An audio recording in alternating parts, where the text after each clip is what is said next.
ಇಲ್ಲ ಶುರುವಾಗಿದೆ. ಈಗ ಫೈನಲ್ ನೋಟಿಫಿಕೇಷನ್ ಆಗಿದೆ. ಈಗ ಯಾರ್ಯಾರು ಪೇಮೆಂಟ್ ತೊಗೊಳ್ಳಿಕ್ಕೆ ಇಚ್ಛೆ ಪಡ್ತಾರೆ ಅವ್ರಿಗೆಲ್ಲರಿಗೂ ಕೂಡ ಕೊಡಲಿಕ್ಕೆ ಈಗಾಗಲೇ ತಯಾರಿ ನಡೆದಿದೆ. ಮುಂದಿನ ವಾರದಲ್ಲಿಂದ ಶುರು ಆಗ್ತದೆ. ಇದು ಸಂಪೂರ್ಣವಾಗಿ ಈಗ ಕೆಲವರು ಅಪಪ್ರಚಾರ ಮಾಡ್ತಿದ್ರು, ದುಡ್ಡಿಲ್ಲ ಸರ್ಕಾರದ ಬಳಿ, ಇವ್ರು ದುಡ್ಡು ಕೊಡಲ್ಲ, ಸುಳ್ಳು ಹೇಳ್ತಾರೆ ಅಂತಕ್ಕಂಥ ಅಪಪ್ರಚಾರ. ಈಗ ದುಡ್ಡು ಕೂಡ ರೆಡಿ ಇದೆ.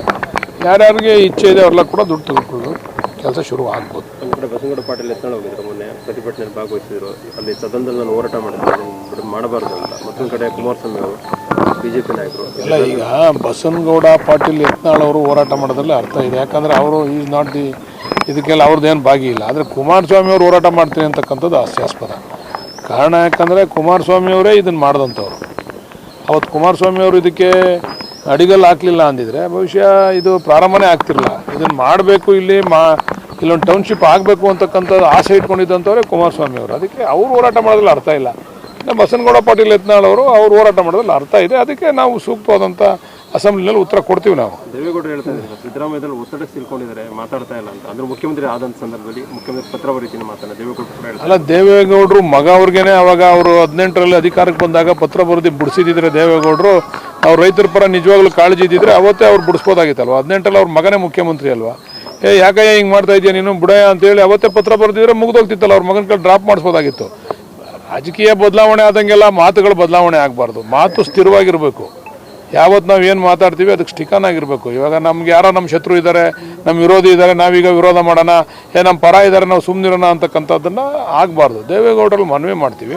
ಅವ್ರು ಮುಖ್ಯಮಂತ್ರಿ ಆಗಿದ್ರಲ್ಲ ಕುಮಾರಸ್ವಾಮಿ ಅವರು 18ರಲ್ಲಿ, ಅವ್ರು ಹೇಳಿ ಬಿಡಿಸ್ಬೋದಾಗಿತ್ತಲ್ಲ. ಅವತ್ತು ಬಿಡಿಸ್ಲಿಲ್ಲಲ್ಲ. ಇವತ್ತು ಮಾಡಲಿ. ಅವರು ಏನು ಯಾವ ರೀತಿ ಏನು ಬರೀಬೇಕು ಪತ್ರ ಬರಲಿ, ಅದಕ್ಕೆ ನಮ್ಮ ವಿರೋಧ ಇಲ್ಲ. ಆದರೆ ದ್ವಂದ್ವ ನಿಲುವುಗಳು ಇರಬಾರ್ದು ಯಾವಾಗಲೂ. ಈಗಲೂ ಕೂಡ ಪ್ರತಿಭಟನೆ ಮಾಡ್ತಿದ್ದಾರೆ ರೈತರು, ಎಲ್ಲರೂ ಕೂಡ ಒಪ್ಕೋತಾರೆ ಸರ್ ಫೈನಲ್ ಆಗಿ. ಎಲ್ಲ ವಿಚಾರಗಳಲ್ಲೂ ಕೂಡ ಪರ ವಿರೋಧ ಇದ್ದೇ ಇರ್ತದೆ. ಅದರಿಂದ ಕೆಲವರು ತುಂಬ ಜನ ಪರನೂ ಇದ್ದಾರೆ, ಕೆಲವರು ವಿರೋಧನೂ ಇದ್ದಾರೆ. ಅವ್ರನ್ನ ಮನವೊಲಿಸ್ತಕ್ಕಂಥ ಕೆಲಸ ನಾವು ಮಾಡ್ತೀವಿ.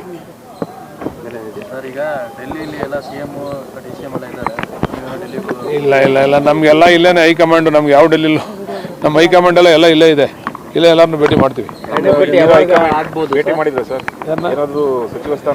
ನಾವು ಇಲ್ಲ, ನಮ್ಮ ಮನವಿಯನ್ನು ಕೊಟ್ಟಿದ್ದೀವಿ ಹೈಕಮಾಂಡ್ ಬಳಿ. ಇಲ್ಲೇ ಬಂದಿದ್ರಲ್ಲ, ನಮ್ಮ ಡೆಲ್ಲಿಯಿಂದ ಹೈಕಮಾಂಡ್ ಕೂಡ ಬಂದಿದ್ರು. ವೇಣುಗೋಪಾಲ್ ಅವ್ರು ಬಂದಿದ್ರು, ಸುರ್ಜೇವಾಲಾ ಅವ್ರು ಬಂದಿದ್ರು. ಮತ್ತು ಎಲ್ಲಕ್ಕಿಂತ ಪ್ರಮುಖವಾಗಿ ನಮ್ಮ ಮಲ್ಲಿಕಾರ್ಜುನ್ ಖರ್ಗೆ ಸಾಹೇಬ್ರು ಇಲ್ಲೇ ಇದ್ದಾರೆ, DK ಸಾಹೇಬ್ರು ಇದ್ದಾರೆ, ಮತ್ತು ಸಿದ್ದರಾಮಯ್ಯ ಅವರು ಇದ್ದಾರೆ. ಎಲ್ರಿಗೂ ಕೂಡ ನಮ್ಮ ಮನವಿಯನ್ನು ಕೊಟ್ಟಿದ್ದೀವಿ. ನೋಡೋಣ ಅವ್ರು ಯಾವ ರೀತಿ ಕನ್ಸಿಡರ್ ಮಾಡ್ತಾರೆ ಅಂತೇಳಿ. ದಕ್ಷಿಣದಿಂದ ಬಾಲಕೃಷ್ಣ ಅವರು ಮಂತ್ರಿಯಾಗಿ ಇನ್ಚಾರ್ಜ್ ಆಗ್ತಾರೆ ಸರ್. ಆಸೆ ಇದೆ ನಮಗೂ ಆಗಬೇಕು ಅಂತ ಹೇಳಿ. ಹೈಕಮಾಂಡ್ ತೀರ್ಮಾನ ಮಾಡ್ಬೇಕಲ್ಲ. ಹೈಕಮಾಂಡ್ ತೀರ್ಮಾನ ಮಾಡಿದ್ರೆ ಖಂಡಿತ ಕೆಲಸ ಮಾಡ್ತೀವಿ.